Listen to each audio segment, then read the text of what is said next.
Hello, everyone, and welcome back to another episode of Captain Hunter's podcast. Today's episode is going to be very touching and near and dear to my heart, and hopefully it is near and dear to your heart. Before we get into that, please remember to hit the subscribe button no matter what platform you're listening to this podcast on, whether it's my own personal website, hunterpolicetraining.com/podcast, if you're listening to it there. If you're listening to it on iHeart, Radio, iTunes, Spotify, Stitcher, Breaker, TuneIn, Google Play Music. No matter what you're listening to this on, make sure you download it, hit that subscribe button, give it a good rating, and make sure that you share it on your Facebook page, share it through email, send it to a friend, send it to an enemy, and make sure that you are just getting this information out there. Today's episode is about the Michaelbell story. Now, Michaelbell Sr. has taken up a crusade for justice for his son who was murdered by the Kenosha Police Department back in 2004. The reason I wanted to have this as an episode is because I want to, number one, bring illumination to this story, show how this type of malfeasance, when it does go on, and police culture of corruption goes on, that it destroys not only the Black community, but it also destroys anyone that it touches. There's a saying that I've been saying, you might have heard me say it before, is that if they come from me in the morning, they will come from you in the evening. This sort of police corruption that Black people, in particular, communities of color, and poorer communities have been complaining about, finally hit home to a high-ranking major in the United States Air Force, to a middle-class family, and this man decided not to take it laying down and decided to do something about it. He then sat on the 21st Century Police Task Force under the Obama administration. He's spoken with the NAACP. He has spoken with major news outlets. He's taken up billboards and signs to get this information out there. He's hired private investigators. In fact, this is part one of a two-part episode that I'm going to do. Next week's episode is also going to feature one of the police detectives from the Kenosha Police Department who saw what was going on, saw the cover-up for what it was, decided he couldn't take it anymore, and this was just a straw that broke the camel's back, almost in his own words. And you will hear him next episode, and we're going to interview him and his role in helping to bring truth and shed light on this whole internal investigation. So I would encourage all who are listening to go to Plea for Change, Facebook page Plea for Change, the Michaelbell shooting. Go to that page, make sure you like it, read over the information. Go to michaelbell.info. michaelbell.info. It has numerous videos. They did a number of different documentaries.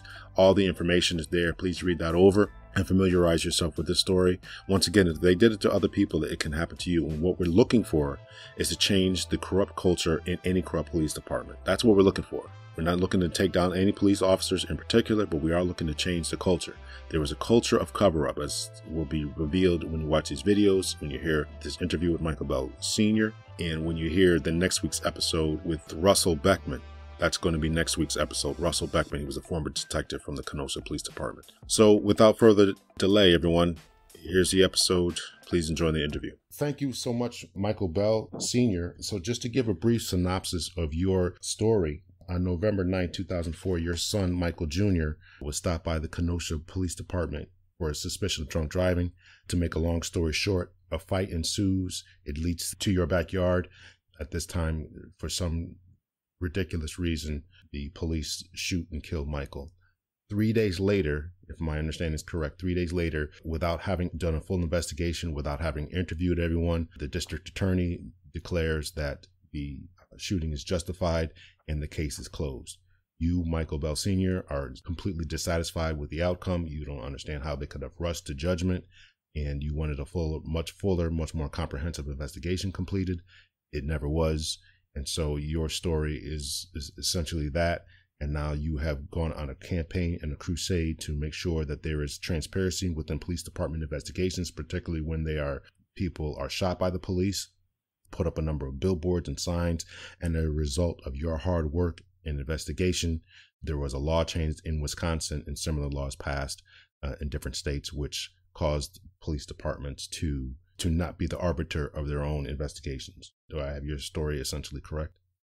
Just a couple tweaking things for you. First off is the suspicion of drunk driving. We don't know if that's the case or not. There's no indication on why my son was pulled over. He was actually parked in front of his own home, and he had turned off the engine of his car and was exiting the car when an officer came up. 2 days later, actually it was 2 calendar days later, the chief of police had a review board, and they ruled the shooting as justified, and it was the coworkers of the officer involved. And about 2 weeks later, the DA came down and said that he accepted the police chief's findings of this 2-day investigation, and he wasn't going to press charges either. So those are just minor corrections, and I'm sure your audience would probably want to know that. So. No, I certainly thank you for the corrections. This has been tragic, more than 15 years now. How are you coping? How is the family coping? How is everyone getting along? Your listeners probably want to know that Michael was killed in front of his mother and sister. The commotion happened in his backyard, and there were some neighbors, and everybody came out immediately to hear what was happening. And the officer just didn't shoot my son.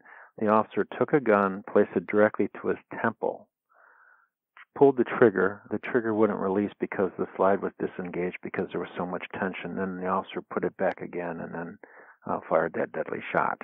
And so there was a tremendous amount of trauma for the women that had witnessed their loved one being, and like I said, it's not a shooting, it was an execution when you put a gun to somebody's temple and fire that way. And so I, as a retired military officer, and I wasn't a military, I wasn't retired at the time, I was a major, I'm a pilot, and I was flying for the United States Air Force, and I had questioned some of these things because I, in my mind, had thought, there's going to be a transparent review of what occurred, and we're going to find out really what the findings are and what the true causes were. Because up until that point, everything that I've ever done was based on what the National Transportation Safety Board or the Inspector General for the United States Air Force does anytime that there's a crash. They look at all the causes, and then they try to figure out what went wrong, and they initiate changes so that it doesn't happen again. So here I am. I'm kind of a naive person in the community thinking it's going to go that way, and that didn't happen. And so we had to process the trauma of losing my son, and then I had to process the trauma of asking for assistance, knowing that these things were wrong, and nobody was bothering to really help us out. And so we processed the trauma, and then afterwards I went on a campaign to go ahead and make sure that law enforcement doesn't investigate themselves, because in our research I had found out in 100 years, since 1895, when police and fire commissions were founded in the state of Wisconsin, that never in that 100 years had a police department, a police and fire commission, or a coroner's inquest ever found an officer shooting unjustified. Wow. And that bothered me because in 100 years, that is almost an impossible record of perfection. Right. And during that period of time, we were able to find only 3 rulings where a DA came back and said the police shootings weren't justified, and 2 of those were brought upon by citizen action. And so the track record showed that there was a problem within the system. And if you question it, people said, well, you're against the police. And no, I'm a military officer. I love my country. I have law enforcement under my command. My best friend right now is a law enforcement officer, a retired law enforcement officer. And so with all that said and done, I went out and I started raising some heat. And I did that through billboard advertising and full-page advertising and ads and so forth. And I essentially came up with a billboard campaign that said, when police kill, should they judge themselves? And at one point, I raised that question on 43 billboards along the interstates in Milwaukee, and about 12 million people a week were seeing it. And then a boy was killed a little while later after my son was killed. He was killed on the same day at the same time, just 6 years later, in our capital city of Wisconsin, Madison. I ended up a date. The family reached out to me and said, would you assist? And I raised that same question up there.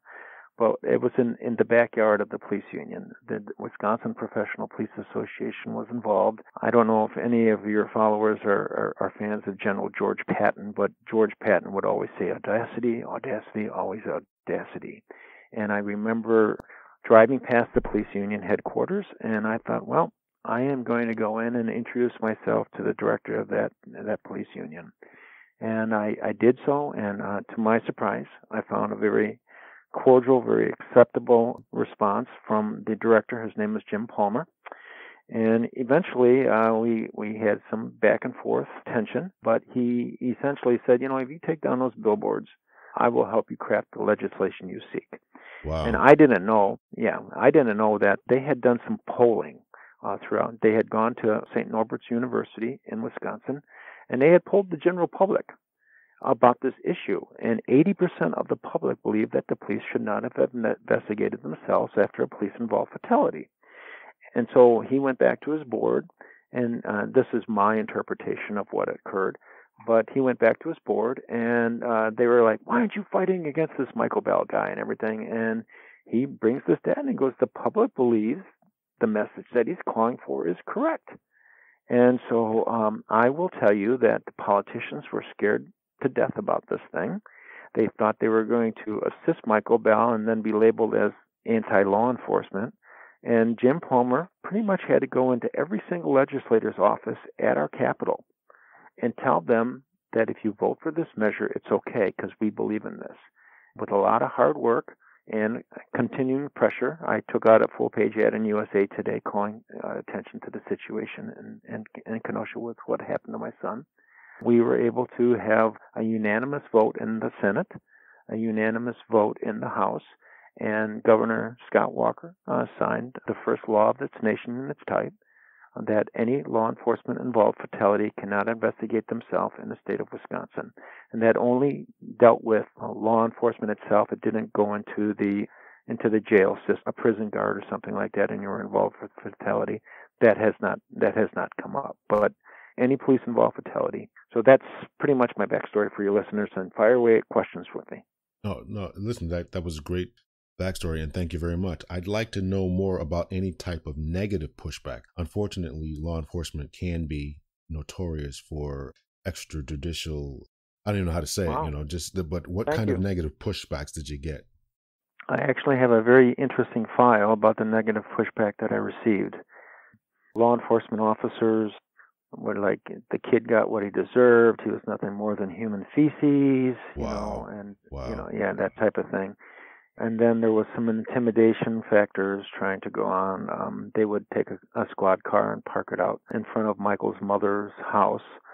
She would they killed my child in front of me, and now they're sitting out in front of my in front of my house in a squad car for an hour or 2 hours. The officers that actually were involved had called her and told her about that.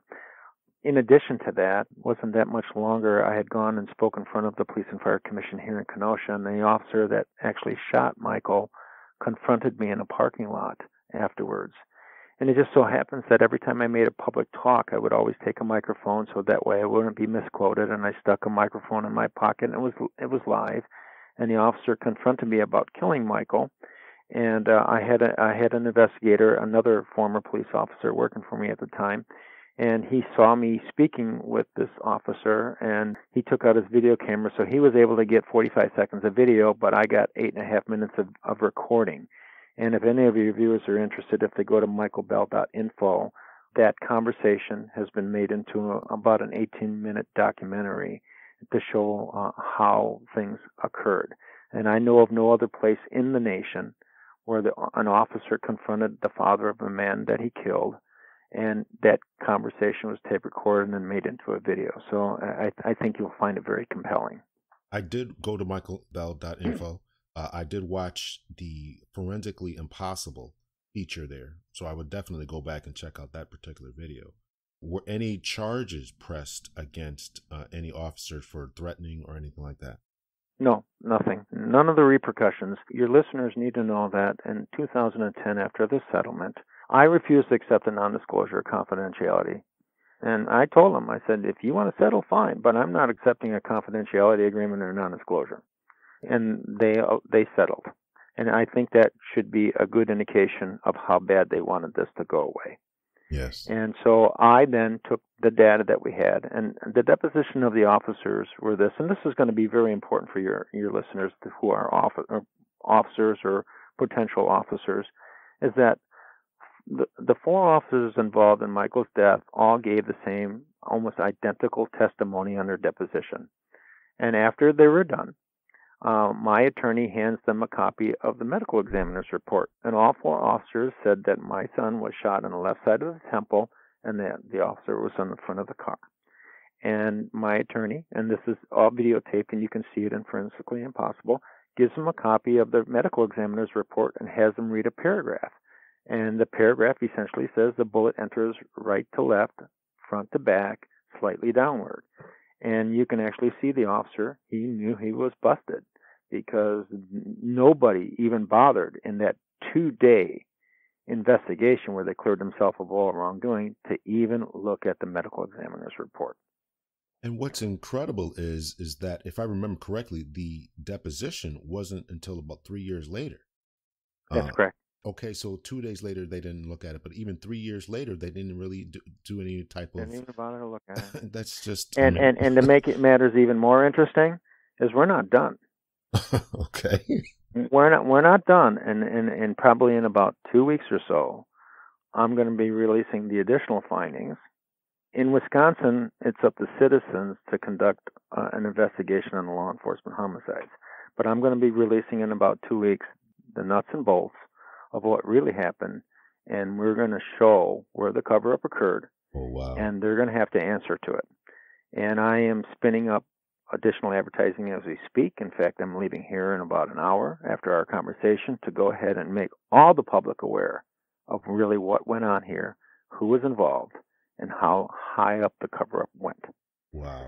Wow. I got to say, you have a pair on you. I mean, I'm not, that's really impressive. And thank you, number one. I got to say thank you as a member of law enforcement for helping to bring these things to light. Now, people will ask me, why am I doing this? Am I against law enforcement? I had a 24-year career. I retired at the rank of captain, and I had a good career. I was in a good department in Waterbury, Connecticut. I'm not anti-law enforcement. They didn't do me wrong. They didn't screw me over or anything like that. But I'm doing this because I think that it needs to be done. And I think that you have a good story to tell in helping people to shed light on what can go on in certain departments. Now, this Kenosha Police Department had a number of other scandals following this case, right? Planting of evidence. Correct. Yeah. There was planting. Your listeners need to know that I am not anti-law enforcement, but I am pro-truth. Right. And I'm a military officer. And I can tell you story after story after story of good law enforcement officers who have saved lives and have done the right thing. Just right up the road from us, there was a shooting at a Sikh temple, and a lieutenant came in and took 14 rounds trying to save lives. So I am not anti-law enforcement in any way, but I am pro-truth. And I do know that being a military officer, there were certain flying squadrons that had a reputation of having a bad culture. And I assure you that the culture that happens here in Kenosha is a bad culture, because it wasn't much longer that a number of other issues occurred. There was an officer that had questionable, his disposition was questionable, and he shot a kid holding an empty bucket 6 times in the chest. Wow. And that was his second shooting in 10 days, and it was his first day of coming back off the first shooting that he ended up shooting this other fella. And this officer, I raised the flag on him years before, because he had tased one of my employees who was at home holding his 1-year-old child when he tased him. Wow. And so I raised that question. Then we had another one recently where there was a police officer that had taken a driver's license and a bullet. He had taken it to a homicide scene and placed it in a backpack of one of the people that were suspect. And then he had told his commanding officers later on that he had done that. And our department allowed him to continue to process evidence after he even admitted it to him that he had an issue where he was planting that type of thing. So you can see that the Kenosha Police Department has a history of it, and I'm sure that what I'm bringing forward is going to change things dramatically very soon. I certainly hope so, and thank you for all your efforts. You gave an interview for fatherly.com. And I just want to quote to you a little bit from this. After having my son killed by a police officer while his mother and sisters stood 10 feet away, I recognized there were problems with the investigation into the shooting. I made complaints to the people that I expected to be able to handle those complaints: the U.S. Attorney, the Governor, the Attorney General. No one responded. If it happened to me as a military officer who served in Afghanistan, Bosnia, Kosovo, and Desert Storm, then I knew that there was a problem for other people as well. If they didn't have the resources, or were Asian or Hispanic or African American, then I knew that they were being blocked. I would say that the average public person out there is the ignorant white professional. If it doesn't happen to them, they don't think it's a problem. Can you just talk a little bit about that? And I'll tell you this, that I was an ignorant white professional myself, that when I would see these types of reports on TV and I saw that it might be a minority or somebody of a different social economic class, I would suspect that the officers were probably correct. But I didn't know. I tell people a story about, there was a guy named Larry Nasser who was a doctor who was working with the gymnasts in our country. Yes. He was molesting a number of gymnasts, and the daughter of one of these, a gymnast, went to her father and said, "Dad, he is doing this to me," and the father refused to believe it.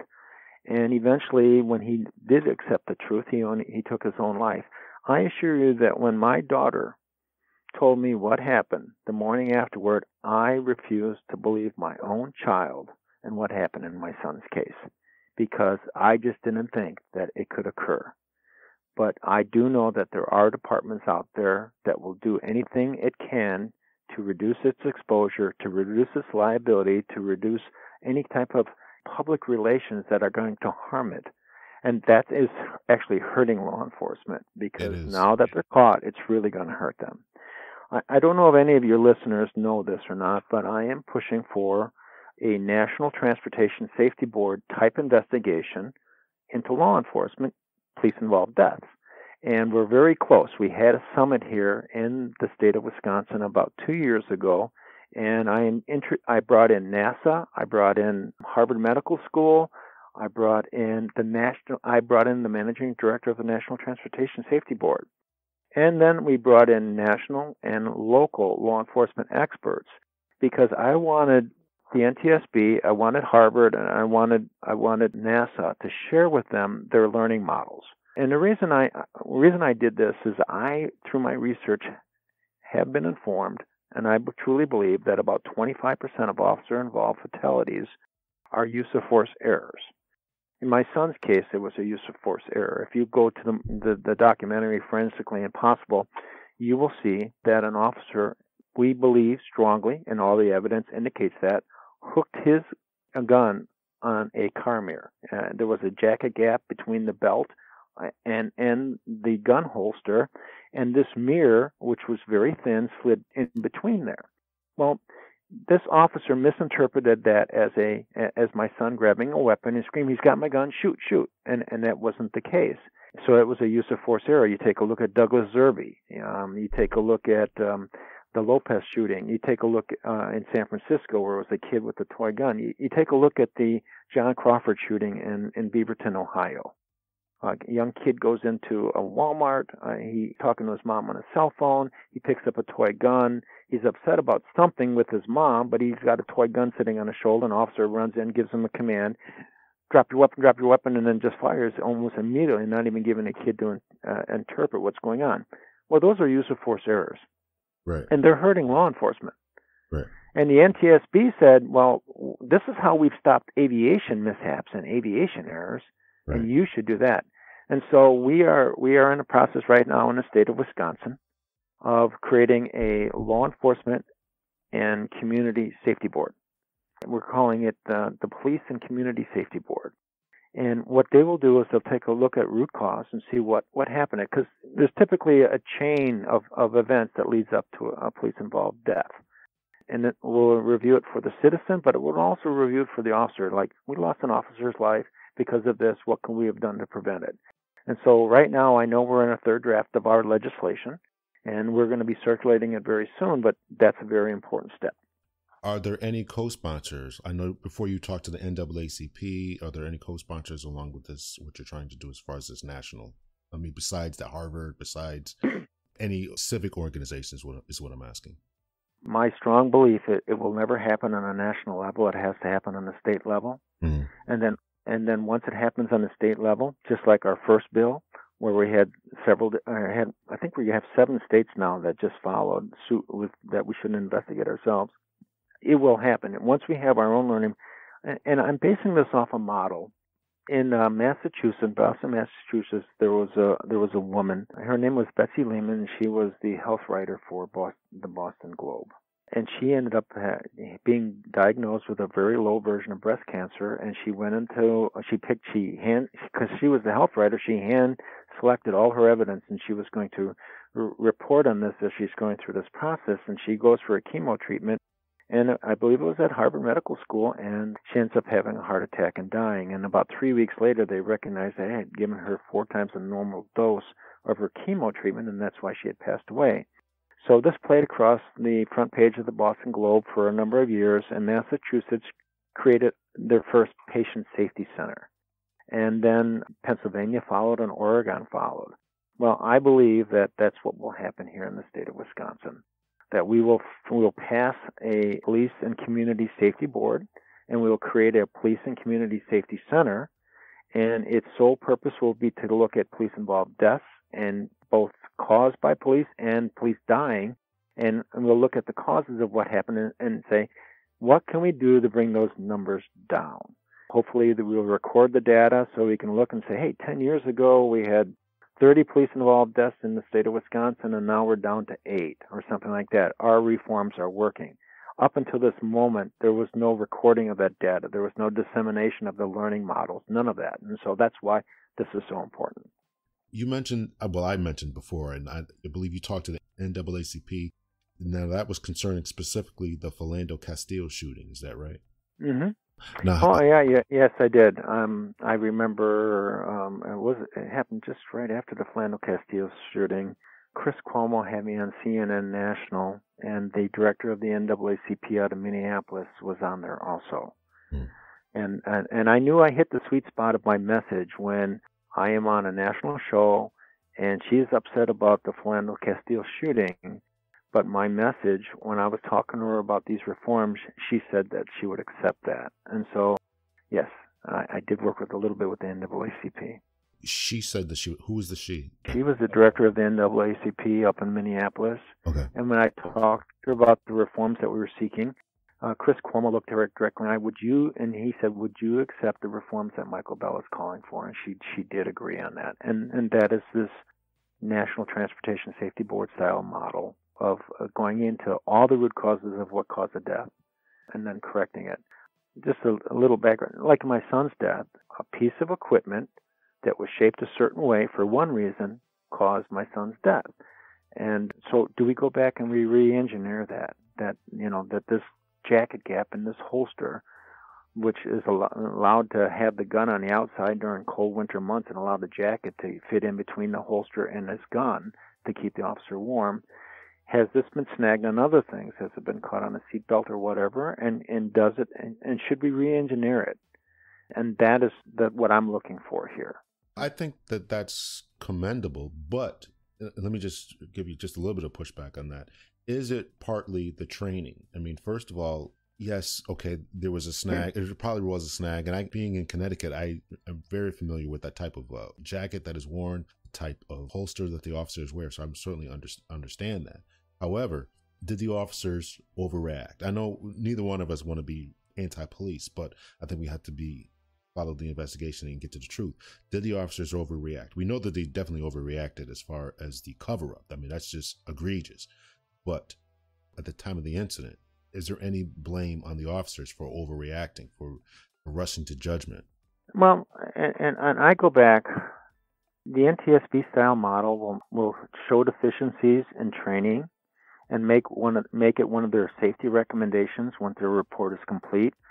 If for some reason I use an example, I wrote an article called The Insanity of Finding Fault versus Fixing Cause. And I took a law enforcement type shooting, and then I took an aviation type death, and I said, look at the difference in the outcomes of these. There was a guy named Peterson, and he was leaving an airport down in St. Louis, and he taxied across the wrong runway as a jetliner was taking off, and the wing of this jetliner cut through his cockpit and killed him and his passenger. Well, the NTSB will look back and say, how did this guy end up on the wrong runway? Was there radio communications? Was there inappropriate markings on the runway itself or in the taxiways? Was there a bad map that led him to believe that?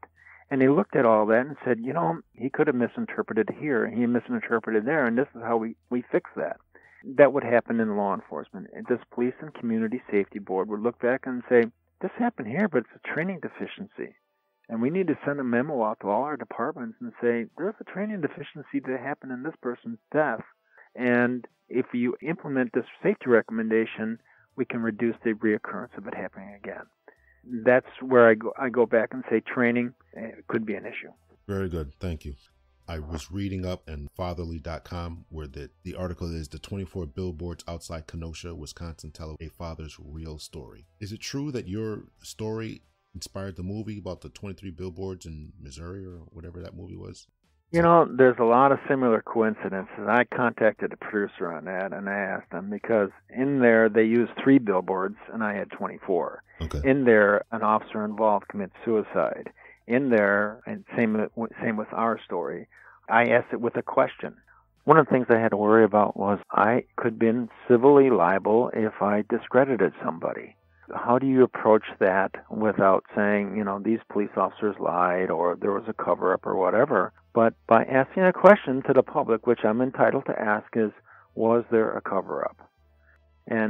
So they, in the 3 billboards outside of Ebbing, Missouri, they asked their questions on their billboards, which was very similar. So I don't think it was the basis. There's a strong probability that it might have been, and they just don't want to admit it. I haven't been given any indications that it was.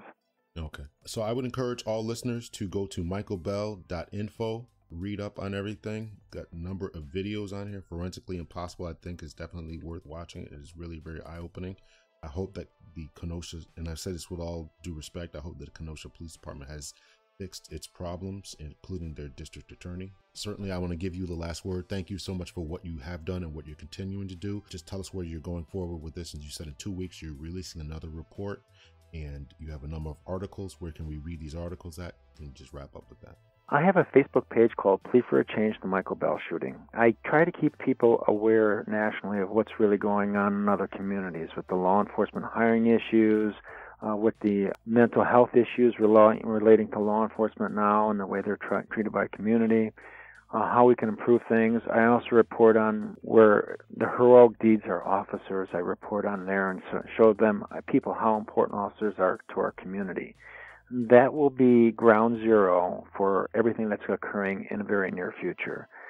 We have other sites, but that will be ground zero as we release documents. In fact, I just did an interview with the Libertarian Institute, and it's a 38-minute interview, and I've alluded to some of these findings that we're going to be releasing very soon. And so your listeners can find out more from that Facebook page. Very good. Thank you very much, Michaelbell. Thank you so much for being on the podcast. I live in Connecticut, but I'm currently in Tacoma, Washington. My son is also in the Air Force. I'm out here visiting him. So I thank you for your service in the military. I thank you for your service and what you have done concerning law enforcement, and keep up the good work. Lawrence Hunter, thank you very much for having me on the show. Take care. All right. Okay.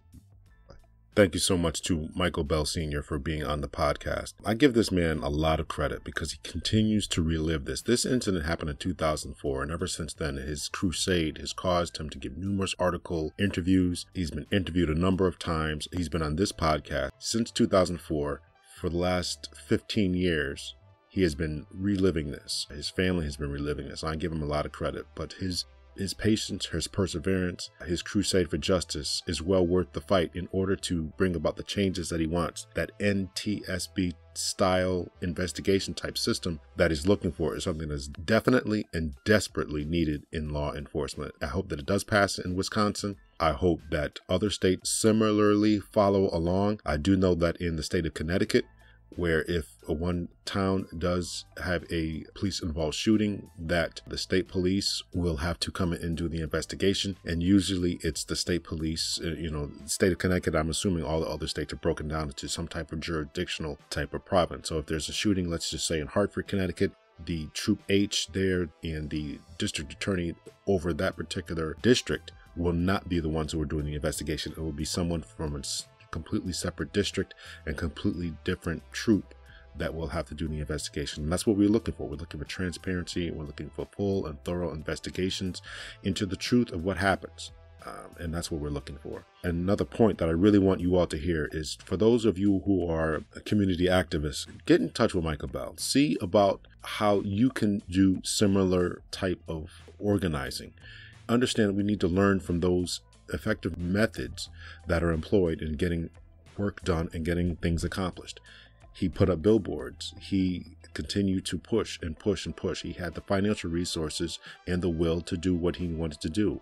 And there's so many community activists. Now, this is what we need to do instead of always rioting in the streets, instead of protesting in the streets with plaques and signs. That isn't getting anything done. But what is being done, what he was able to do efficiently and effectively, was get some laws changed. And so Wisconsin became the first state in the union which mandated that if any time there's a police involved shooting and or killing, that the police department could not investigate themselves. So learn from this. Any community activists out there who are listening to this, learn from this, communicate with him and other people who are actually getting things accomplished. Rioting in the streets, breaking up businesses, burning down businesses, and rioting in the streets and getting a confrontation with the police is not going to accomplish anything.